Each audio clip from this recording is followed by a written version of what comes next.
Set up here is the nitrate test for the Qual lab, and we want to go through one and show you the whole thing and then show you all the different results that can come out of this so you kind of have a good idea of what you're looking for.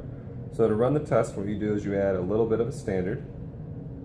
In this case I'm doing nitric acid, and not very much. You don't need that much to get the thing to work. And then you're going to add in some ferrous sulfate, and again not that much is necessary.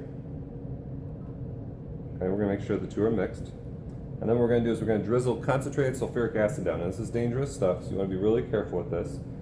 So the viscosity of this is one that allows it to drip a little bit, even in the pipette. So you don't want to move the pipette away from the container, you want to move the test tube over to here.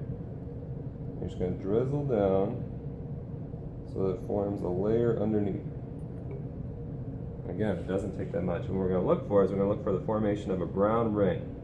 So we can see that forming right at the interface in between the two. And if you look against a really bright background, usually it's pretty easy to see. So we're going to let that develop over here. Now, in the rest of these, I've already set up 2 more nitrates. This one is going to form a precipitate when I add the ferrous sulfate, but we'll still show the result for the nitrate test.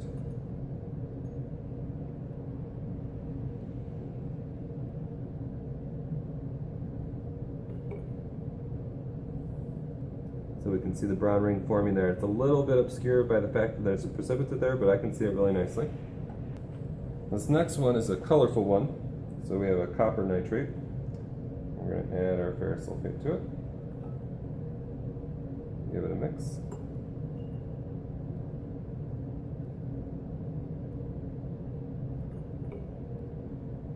And so very clearly we see that brown ring forming there, the interface.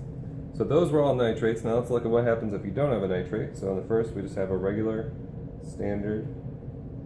It's not a nitrate.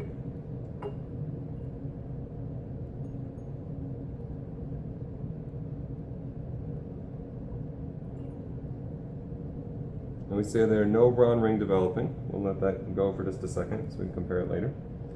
And the last one, we're going to do one that has a precipitate form when we mix it,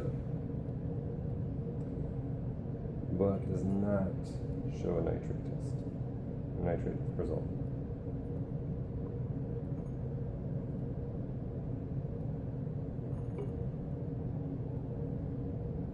So if we compare the two, it can be hard to tell sometimes at the interface there what's going on, but we can see clear brown ring going on there and nothing here. Okay. And then if we compare the other 3, which don't have precipitates,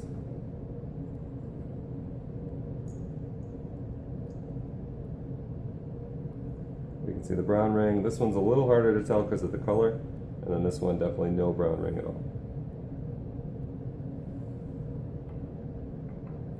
Okay, so a lot of different results can come out of this. And what you want to do is you just want to look and see if you're seeing that brown ring, even if it's obscured by something else.